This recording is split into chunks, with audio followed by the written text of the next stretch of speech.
Students, आज हम पढ़ेंगे डाइजेस्टिव सिस्टम के बारे में या पाचन तंत्र के बारे में। देखिए, पाचन क्या होता है। पाचन वह क्रिया है जिसमें जटिल कार्बनिक पदार्थ रासायनिक अभिक्रियाओं के द्वारा सरल कार्बनिक पदार्थों में टूटते हैं और अवशोषण व स्वांगीकरण की क्रिया के द्वारा ऊर्जा का निर्माण करते हैं। जटिल कार्बनिक पदार्थ सरल कार्बनिक पदार्थों में रासायनिक क्रियाओं द्वारा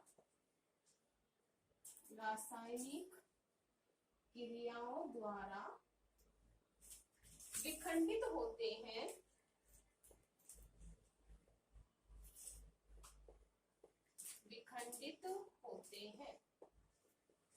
और स्वांगीकरण व अवशोषण द्वारा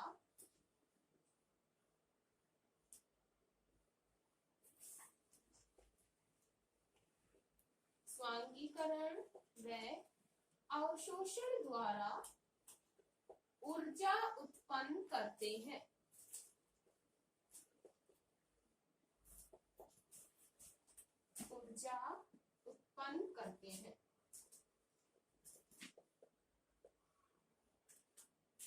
जो पाचन होता है जीवों की एक उपापचयी क्रिया है जिसमें जीव ऊर्जा का निर्माण करता है।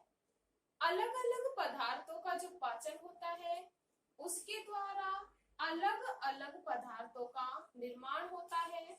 जैसे हम बात करें वसा के पाचन के द्वारा, वसा पाचित होकर किसका निर्माण करेगी? वसा अम्लों का। वसा पाचित होकर वसा अम्लों का निर्माण करती है। इसी प्रकार गिल्सरोल व कार्बोहाइड्रेट के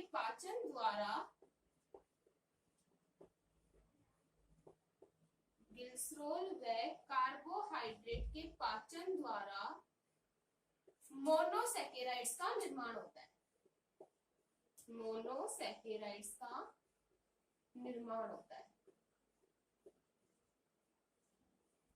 ठीक है। वसा के द्वारा या वसा के पाचन के द्वारा वसा अम्लों का और ग्लिसरॉल व कार्बोहाइड्रेट के पाचन द्वारा किसका निर्माण होगा? मोनोसैकेराइड्स का निर्माण होता है। अब हम बात करते हैं जो पाचन के बाद जो अवशोषण होता है वह अलग अलग भागों में होता है। मुख्य रूप से जो भोजन का जो पाचन होता है वो आंत्र में होता है और रक्त के द्वारा अवशोषित कर लिया जाता है। पाचन जो होता है वो मुख्य रूप से दो प्रकार का होता है। पाचन कितने प्रकार से होगा? दो प्रकार से।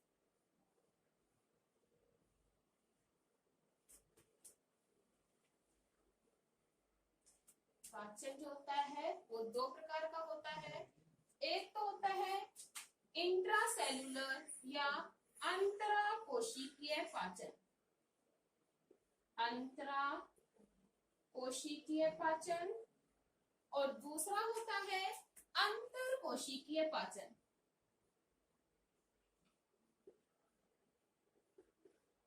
अंतरकोशिकीय पाचन।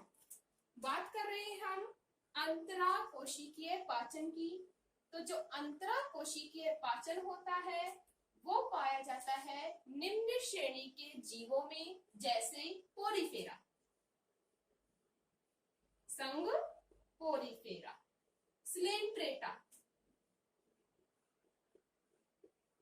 स्लेंट्रेटा आदि संघ के जो जीवों में पाचन पाया जाता है वो कौन सा पाया जाएगा? अंतराकोशिकीय पाचन। अब देखिए अंतराकोशिकीय पाचन क्या होता है। अंतराकोशिकीय पाचन की वह क्रिया है जिसमें फैगोसाइटोसिस क्रिया के द्वारा भोजन का पाचन होता है। अब हम एक बार जान लेते हैं फैगोसाइटोसिस की क्रिया क्या होती है। फैगोसाइटोसिस वह क्रिया है जिसमें कोशिकाओं के द्वारा भोजन का क्या किया जाता है? पाचन किया जाता है। कोशिकाओं के द्वारा, इसमें विभिन्न प्रकार की कोशिकाओं में पाचित एंजाइम पाए जाते हैं जिसके द्वारा कोशिकाएं भोजन का पाचन करती है या अवशोषण करती है और ऊर्जा का क्या होता है? निर्माण होता है। बात करते हैं हम एंजाइम अंतराकोशिकीय पाचन में कहां से प्राप्त होंगी? तो अंतराकोशिकीय पाचन में जो पाचक एंजाइम पाए जाते हैं या पाचक एंजाइम का जो मुख्य स्थल होता है वो होता है लाइसोसोम। हम सभी जानते हैं लाइसोसोम में क्या पाए जाते हैं? पाचक एंजाइम। तो लाइसोसोम के द्वारा पाचक एंजाइम प्रदान किए जाते हैं जिससे कोशिकाएं भोजन का पाचन करती हैं। दूसरा हम बात करते हैं अंतर कोशिकीय पाचन की। तो जो अंतर कोशिकीय पाचन होता है वह मुख्य रूप से उच्च श्रेणी के जीवों में और सभी स्तनियों में जो पाचन पाया जाता है वो कौन सा पाचन पाया जाता है? अंतर कोशिकीय पाचन। अंतर कोशिकीय जो पाचन होता है यह एक बड़ी क्रिया होती है या बड़ी उपापचयी क्रिया होती है जिसमें पाचन की जो क्रिया होती है वो प्रारंभ होती है मुख से और इसका जो अंतिम जो अंग होता है वह गुदा मार्ग होता है जिसके द्वारा जो उत्सर्जी पदार्थ है उसको क्या कर दिया जाता है?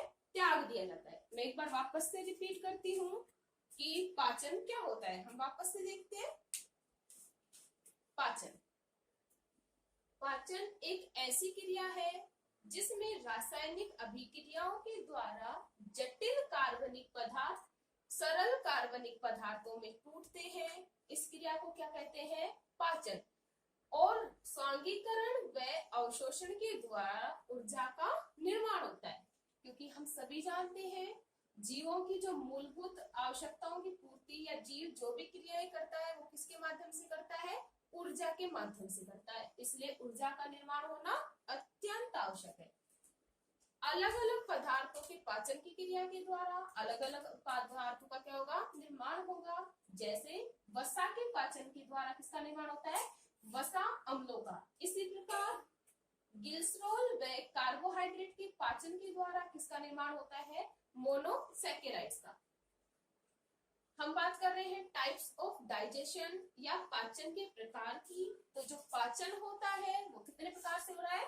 2 टाइप से या 2 प्रकार से। कौन कौन सा? एक अंतराकोशिकीय पाचन और दूसरा अंतरकोशिकीय पाचन। बात हम कर रहे हैं फर्स्ट अंतराकोशिकीय पाचन की। तो जो अंतराकोशिकीय पाचन होता है वह मुख्य रूप से निम्न श्रेणी के जीवों में पाया जाता है जैसे संगपोरीफेरा, स्लेंट्रेटा आदि संघ के जीवों में जो पाचन पाया जाता है वो कौन सा पाचन पाया जाता है? अंतराकोशिकीय पाचन। देखो इस पाचन में क्या होता है? इस पाचन में फैगोसाइटोसिस की क्रिया के द्वारा भोजन का क्या किया जाता है? पाचन। अब हम सभी जानते हैं फैगोसाइटोसिस क्या होता है। फैगोसाइटोसिस वह क्रिया है जिसमें कोशिकाओं के द्वारा ही भोजन का अवशोषण और पाचन किया जाता है और ऊर्जा का क्या किया जाता है? निर्माण। अब सिंपल सी बात है सभी कोशिकाओं में तो पाचक एंजाइम पाए नहीं जाएंगे। तो पाचन जो पाचक एंजाइम है वो कौन प्रदान करता है? लाइसोसोम। लाइसोसोम मुख्य पाचन के एंजाइम का स्थल होता है जो पाचक एंजाइम प्रदान किए जाते हैं विभिन्न कोशिकाओं के और जिसके द्वारा कोशिकाएं क्या करती हैं? पाचन की क्रिया। क्लियर है? अब हम बात करते हैं अंतरकोशिकीय पाचन की। देखिए अंतरकोशिकीय पाचन क्या होता है? इस प्रकार का जो पाचन होता है मुख्य रूप से पाया जाता है उच्च श्रेणी के जीवों में, स्तनियों में और मनुष्य में जो पाचन पाया जाता है वो कौन सा पाया जा रहा है? अंतरकोशिकीय पाचन। यह जो पाचन है आहार नाल के द्वारा या आहार नाल से प्रारंभ होता है जिसके अंदर सभी अंगों को क्या किया गया है? शामिल। यह पाचन मुख से प्रारंभ होकर गुदा तक चलती है आहार नाल। मुख इसका प्रथम स्थल होता है और जो गुदा मार्ग होता है वो अंतिम स्थल होता है जिसके द्वारा उत्सर्जी पदार्थों को त्याग दिया जाता है। क्लियर है? अभी हम नेक्स्ट पढ़ते हैं।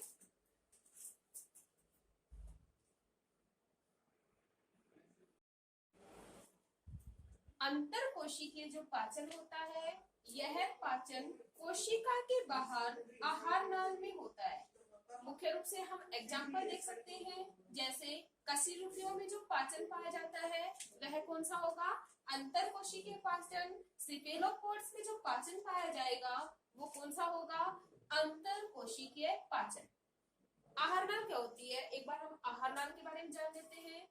आहार नाल एक ट्यूब लाइक संरचना होती है या नलिका रूपी संरचना होती है जो मुख से लेकर गुदा तक फैली रहती है। इसे क्या कहा जाता है, आहार नाल।